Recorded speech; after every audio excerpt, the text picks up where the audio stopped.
فرشتے کہتے ہیں یا رسول اللہ صلی اللہ علیہ وسلم، جو آپ نے پہلا منظر دیکھا نا کہ ایک شخص لیٹا ہوا ہے، دوسرا اس کے سر پہ چٹان مارتا ہے اور اس کا سر ریزہ ریزہ ہوتا ہے، وہ شخص ہے جو نماز تو پڑھتا تھا، نماز نہیں پڑھتا تھا، ایسا نہیں، نماز پڑھتا تھا لیکن نماز قضا کر کے پڑھتا، یعنی وقت گزار کر کے پڑھتا تھا۔ اس کا انجام ہے جو وقت پڑھ رہا ہے لیکن ٹائم گزار کے پڑھا ہے، یعنی ظہر کی پڑھی تو پھر عصر کی چھوڑ دیا، پھر عصر کی نماز مغرب میں پڑھ لی، قضا کر۔ آج کل تو بیچاروں کو مسئلہ ہی پتہ نہیں ہے، سیکھا ہی نہیں اتنا دین۔ میں ایک بہت بڑے شہر کی طرف جا رہا تھا، لکھنؤ سے ایئرپورٹ سے نکلا تو ایک بہت بڑے مبارک شہر میں، برکت والے شہر میں، جہاں بہت بڑا مزار ہے، بڑا سنیوں کا بڑا مشہور شہر ہے، نام نہیں لوں گا اس لیے کہ مبارک شہر ہے۔ وہاں کے کچھ لوگ مجھے ایئرپورٹ پہ لینے آئے تھے، دوپہر کے 3 بج رہے تھے، میں نے کہا کہیں روک دو تاکہ ظہر کی نماز پڑھ لوں۔ انہوں نے کہا سید صاحب اب تو نماز قضا ہو گئی، آپ پڑھ کے کیا کریں گے، وہیں گھر چل کے پڑھیے گا۔ میں نے کہا میرے عزیز کس نے کہہ دیا ابھی تو 3 ہی بج رہے ہیں، نماز کیسے قضا ہو گئی؟ تو کہا کہ مسجدوں میں جماعت ختم ہو گئی تو نماز قضا ہو گئی۔ میں نے کہا سبحان اللہ، کیا میری قوم کا حال ہے کہ نماز قضا کب ہوتی ہے یہ بھی ان کو پتہ۔ سیکھو، کم سے کم اتنا علم تو سیکھو کہ صحیح طور پہ تمہاری نمازیں ہو جائے، نماز کے مسائل سیکھو۔ نہیں آتا علماء اہل سنت کے پاس آؤ، سنی دعوت اسلامی آپ کے درمیان موجود ہے، اہل سنت کی اور تنظیمیں تحریکی آپ کے درمیان موجود ہے، یہاں آ کر کے سیکھو۔ اتنا علم سیکھنا فرض ہے جس سے کم صحیح طور پہ عبادتیں کر سکو۔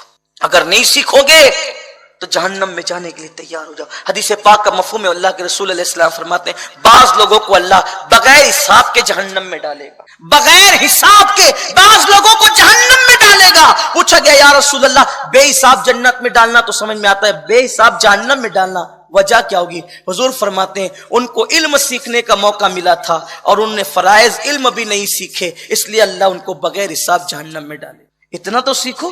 ارے نماز لوگ بغیر سیکھے بائک چلائیں گے سیکھ کر، کمپیوٹر چلائیں گے سیکھ کر، کاروبار کریں گے سیکھ کر، نماز بغیر سیکھے پڑھیں گے۔ نماز پڑھیں گے پوری نماز میں زبان بھی نہیں ہلے گی، یہ نماز پڑھنا ہے میری قوم کا، اور فخر سے کہتے ہیں ہم تو 5 وقتہ ہے الحمدللہ۔ حضور علیہ السلام فرماتے ہیں میری امت کے بعض لوگ 40 80 60 سال تک نماز پڑھیں گے مگر وہ نمازی نہیں ہوں گی۔ پوچھا حضور کیوں؟ کہا ان کو نماز پڑھنا ہی نہیں آتی۔ پوری نماز میں زبان تو ہلے، ہر جگہ زبان کیچی کی طرح چل رہی ہے، نماز میں بیچاری اتنی مؤدب ہے ہلتی ہی نہیں۔ یہ نماز پڑھنا نہیں ہے، یہ نماز سوچنا ہے۔ پڑھنے کی تعریف کم سے کم فقہا کے نزدیک یہ ہے کہ تم اتنی آواز سے پڑھو کہ تمہارے کان خود سن سکے۔ اگر اتنا بھی نہیں کیا تو آپ کی نماز ہی نہیں ہے۔ نماز سوچنے کے لیے نہیں کہا گیا، نماز پڑھنے کے لیے۔ اب یہ مسئلہ آپ کہاں سیکھیں گے؟ اب میں تقریر میں اگر آپ کو نماز سکھاؤں تو پھر کیا بات ہے؟ تو آپ کو علماء کے پاس آنا ہوگا، مبلغین کے پاس آنا ہوگا، اہل حق کے پاس آنا ہوگا۔ نماز سیکھو، سیکھ کر کے پڑھو۔ اور لوگ کہتے ہیں ارے کیسے ہی پڑھو مولانا سب چلتا ہے۔ اگر کیسے ہی پڑھو سب چلتا ہے تو حضور نے یہ کیوں کہا صلو کما رأیتمونی اصلی، نماز ایسے پڑھو جیسے مجھے پڑھتے ہوئے دیکھتے ہو۔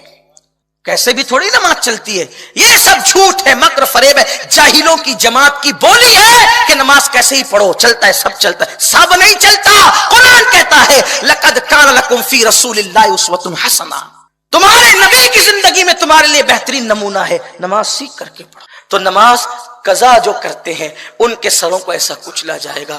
اللہ سے دعا ہے اللہ آپ کو، مجھے، ہم سب کو جہنم کی آگ سے بچائے، اللہ ہمیں گناہوں سے بچائے۔ آؤ غور کریں، فکر کریں، گناہوں سے سچی توبہ کریں، اللہ کی بارگاہ میں روئے گڑ گڑائیں، اللہ کو منائیں مولا آج سے پہلے ہم سے بھول ہوئی ہے، ہم اپنے گناہوں سے توبہ کرتے ہیں۔ اللہ کے حبیب صلی اللہ علیہ وسلم فرماتے ہیں جو شخص جماعت کے ساتھ نماز نہیں پڑھے گا اللہ اس کو 12 مصیبتوں میں گرفتار فرمائے گا۔ نماز جماعت، ابھی بے نمازی کی بات نہیں ہو رہی، بے نمازیوں کا تو ذکر ہی نہیں ہے۔ جو جماعت کے ساتھ نماز نہیں پڑھتے ان کا انجام کیا ہے؟ آقا فرماتے ہیں وہ 12 مصیبتوں میں گرفتار ہوگا، بغیر جماعت سے نماز پڑھتا ہے مگر جماعت سے نہیں پڑھتا۔ آپ اس پر توجہ کریں، میں جماعت پر آج اس لیے زور دے رہا ہوں کہ اگر مسجد کی حاضری اسی طرح ختم ہوتی چلی گئی، بلا عذر شرعی اس طرح ختم ہوتی چلی گئی، تو جو حال عیسائیوں کے گرجوں کا ہو رہا ہے کہیں وہ حال مسلمانوں کی مسجد کا نہ ہونے لگے۔ کہ ہفتے میں ایک دن تو مسجدیں بھری نظر آئے گی اور ہفتے بھر مسجدیں ویران ہو جائے گی. سبھی گھر میں نماز پڑھیں گے تو بتائیے مسجد کے اندر آ کر اللہ کی عبادت کون کرے گا؟ اس لیے فرمایا گیا مسجد کی حاضری واجب ہے. یعنی اگر کوئی گھر کے اندر بھی بلا عذر شرعی جماعت کرے تو وہ جماعت مانی نہیں جائے گی.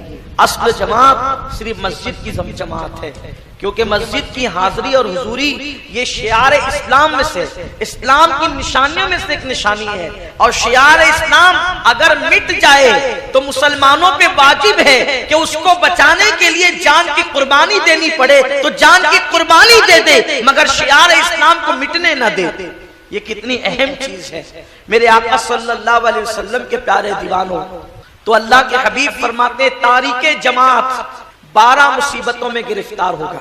اب یا تو جماعت کے لیے تیار ہو جاؤ یا پھر 12 مصیبتوں کے لیے. اور اللہ کے رسول نے جس کے لیے کہا کہ وہ مصیبت میں گرفتار ہوگا تو پھر وہ مصیبت میں گرفتار ہو کر رہے گا، کیونکہ میرے آقا کی زبان سے جو بات نکل جاتی ہے وہ ہو کر کے رہتی ہے. آقا فرماتے 3 مصیبتیں اس کو دنیا میں ملے گی، 3 مصیبتیں اس کو مرتے وقت ملے گی، 3 مصیبتیں اس کو قبر میں ملے گی اور 3 مصیبتیں اس کو میدان محشر میں ملے گی. ایسی وہ 12 مصیبتوں کا شکار ہوگا. جو شخص جماعت ترک کر دے گا 3 مصیبتیں اس کو دنیا میں یہ ملے گی کہ سب سے پہلی مصیبت کتنا بھی کمائے گا اس کی روزی میں کبھی برکت نہیں ہوگی، اس کے رزق سے برکت اٹھا لی جائے گی، بے برکتی والا رزق ہوگا اس کا. اللہ اس کی روزی میں برکت کبھی نہیں دے گا. کیوں؟ اس لیے کہ جب اذان ہوتی ہے تو روئے زمین کی ساری برکتیں سمیٹ کر، دولتیں سمیٹ کر مسجد میں لائی جاتی ہے. جو لوگ مسجد میں جماعت میں حاضر ہوتے ہیں اللہ ان کو رزق دیتا ہے، رزق میں برکتیں بھی دیتا ہے. اور جو مسجد میں جماعت میں شامل نہیں ہوتے انہیں روزی تو ملتی ہے مگر برکت نہیں ملتی.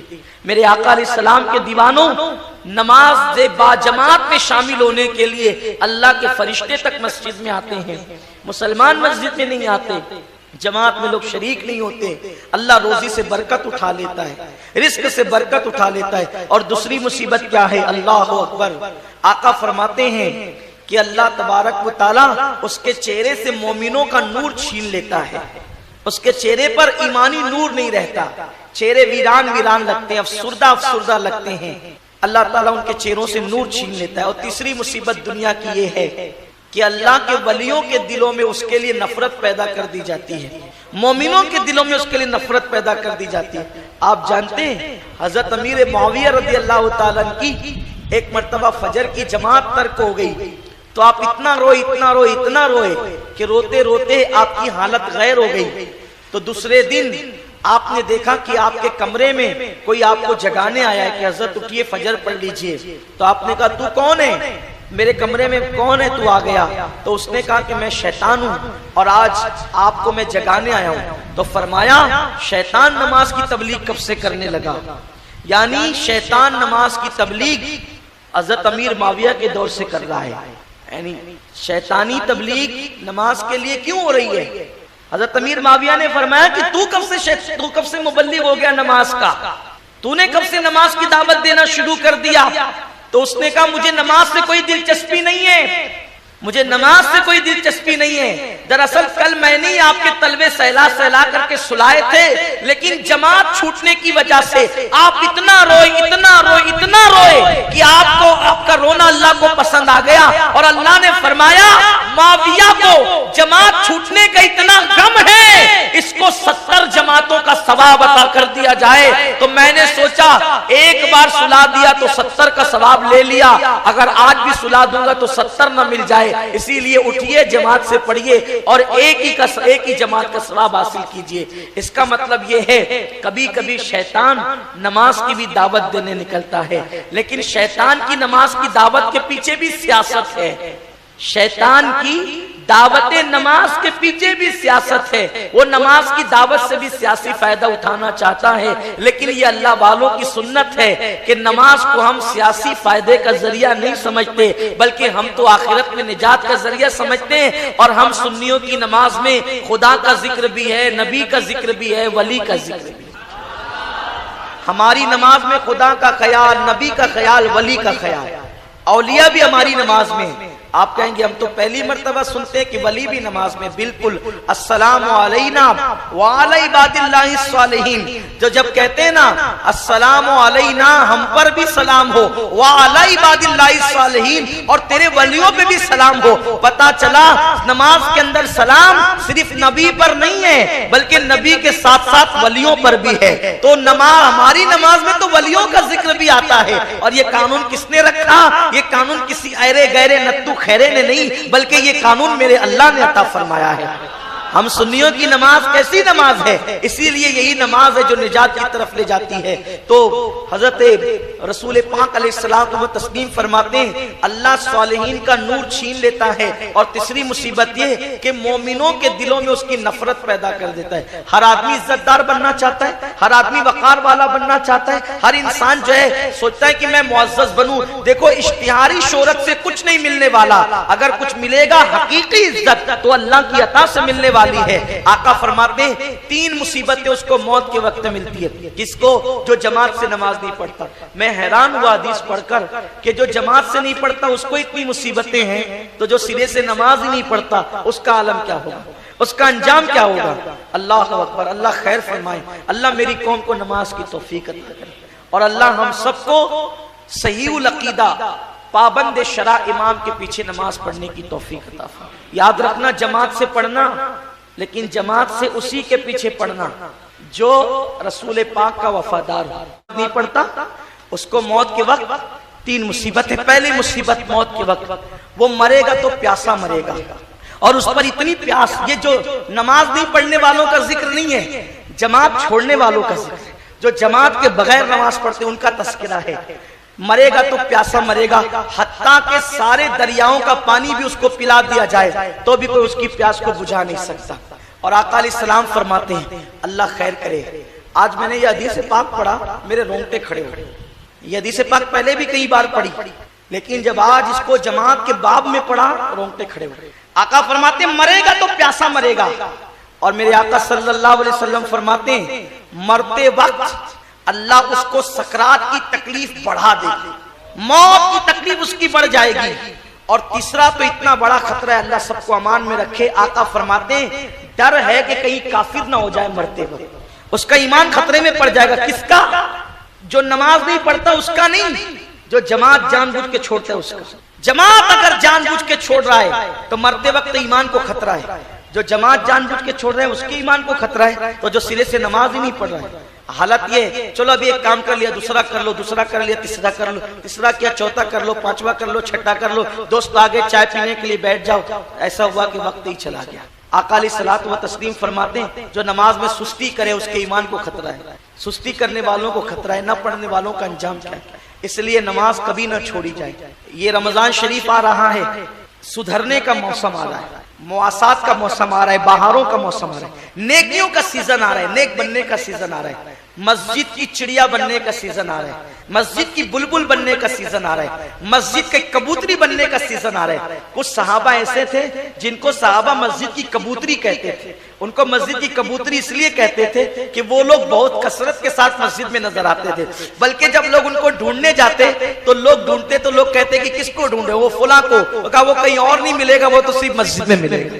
یعنی کچھ صحابہ ایسے تھے جن کو مسجد کی کبوتری کا لقب دیا گیا ہے. اللہ اکبر.